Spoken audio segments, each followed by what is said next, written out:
যারা কুরবানি থাকে বা যারা কুরবানি দাতা তাদের জন্য বিশেষ একটি আমল হলো যে যখন জিলহজ মাসের চাঁদ দেখা যায় এই প্রথম 10 দিনে চুল না ছাটা, নখ না কাটা, চুল না ছাটা, নখ না কাটা। কোন 10 দিনে? জিলহজ মাসের প্রথম 10 দিনে। সুতরাং আমরা সকলে এই আমলটি করার চেষ্টা করব। আজকে সন্ধ্যা থেকে কিন্তু জিলহজ মাসের প্রথম তারিখ শুরু হবে, অর্থাৎ আজকের দিন শেষ, মাগরিব থেকে জিলহজ মাসের প্রথম দিন, প্রথম রাত চলে আসবে, আগামীকাল থেকে প্রথম দিন শুরু হবে।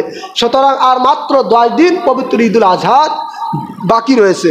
সুতরাং আপনারা যারা কুরবানিতে থাকবেন, কুরবানি দাতা, আপনারা অবশ্যই চেষ্টা করবেন নবীজির এই সুন্নাত, এই মোস্তাহাব আমলটা আপনারা সকলে করার। আজকে সন্ধ্যার আগেই নিজের চুল এবং নখ আপনারা কেটে প্রস্তুত করে নেবেন, এরপরে কুরবানির পরে আপনারা চুল এবং নখ কাটবেন।